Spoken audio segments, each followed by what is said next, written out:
Hi అండి. ఈరోజు special ఏంటంటే రాగి సంగటి చికెన్ కర్రీ. ఇంకా లేట్ చేయకుండా ప్రాసెస్ అయితే చూసేద్దాము. నేను కూడా ఫస్ట్ టైం అయితే ట్రై చేస్తున్నాను.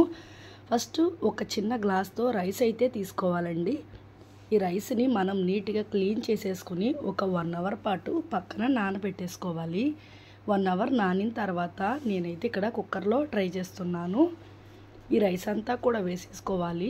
ఇక్కడ మనం అన్నం అనేది చాలా మెత్తగా ఉడకాలి కాబట్టి ఆ చిన్న గ్లాస్ రైస్కి అదే గ్లాస్తో నేను 11 గ్లాసుల వాటర్ అయితే తీసుకున్నాను. ఈ రైస్ అనేది మనకి కంప్లీట్గా మెత్తగా ఉడికిపోవాలి కదా, సో అందుకే మనం ఇంత ఎసరైతే పెట్టుకున్నాము. నేనైతే చిన్న రైస్ కుక్కర్లో పెట్టాను కదా, ఇంకా పొంగు అయితే బాగా వచ్చేస్తుంది. సో ఇంకా దీంట్లోంచి నేను మామూలుగా రైస్ కుక్కర్లోకి ట్రాన్స్ఫర్ చేసేసాను. ఇప్పుడు ఫ్రీగా త్వరగా అయితే కుక్ అయిపోతుంది. మనకి ఒక మ్యాక్సిమం ఒక 15 మినిట్స్లో అయితే కంప్లీట్ అయిపోతుంది. చూడండి, అన్నం అయితే చాలా మెత్తగా ఉడికింది కదా.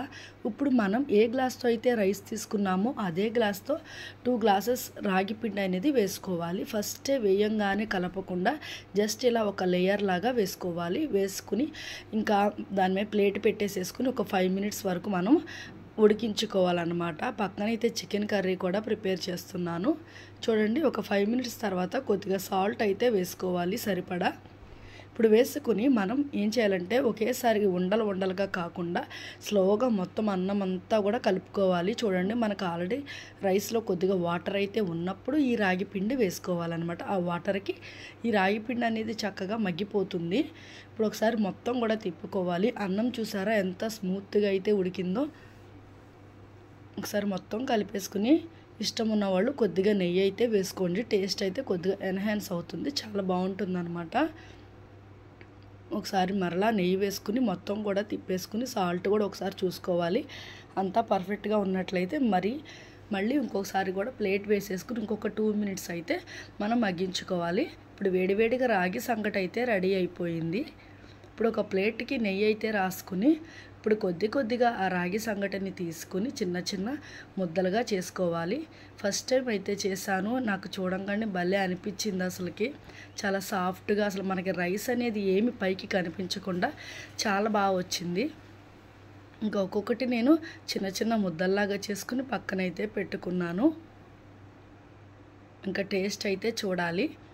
ఇప్పుడు దీంట్లోకి చికెన్ కర్రీ కూడా ప్రిపేర్ చేస్తున్నాను. ఒక 1/2 కేజీ చికెన్ అయితే తీసుకున్నాను. ఈ చికెన్ నీట్గా వాష్ చేసేసుకున్న తర్వాత దీంట్లోనే కొద్దిగా ఉప్పు అలాగే కారం కూడా వేసేసుకుని మొత్తం కూడా ఒకసారి కలిపి పక్కన పెట్టేసుకోవాలి. అలాగే కొద్దిగా పసుపు కూడా వేసాను.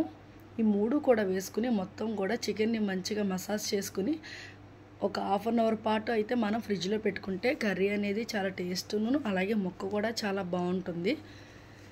నేను 1/2 అవర్ అయితే ఫ్రిడ్జ్లో పెట్టేశాను. ఇప్పుడైతే నేను ప్యాన్లో ఆయిల్ అయితే వేసేసాను.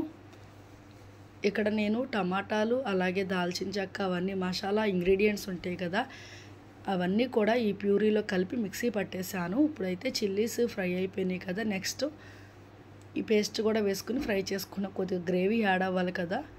నేను దీంట్లో అన్నీ మసాలా అన్నీ కూడా దినుసులు అన్నీ కూడా వేసేసుకుని ఉల్లిపాయలు టమాటాలు మొత్తం అన్నీ మిక్సీ అయితే చేసుకున్నాను. ఈ ప్యూరీ అనేది మనకి మంచిగా ఫ్రై అవ్వాలి. ఎక్కువ ఫ్రై అయితేనే కర్రీ అనేది చాలా బాగుంటుంది.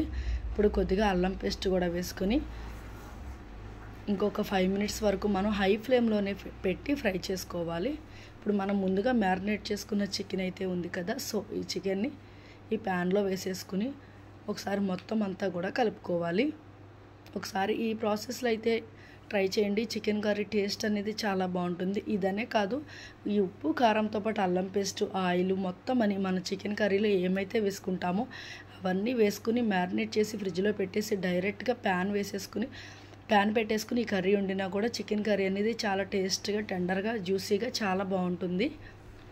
చూడండి, ఇంకా కర్రీ అయితే రెడీ అయిపోయింది కదా. వేడివేడి రాగి సంగటి అలాగే చికెన్ కర్రీ టేస్ట్ అయితే చాలా బాగా వచ్చింది. మీలో ఎంతమందికి ఇష్టమో కామెంట్లో చెప్పేయండి.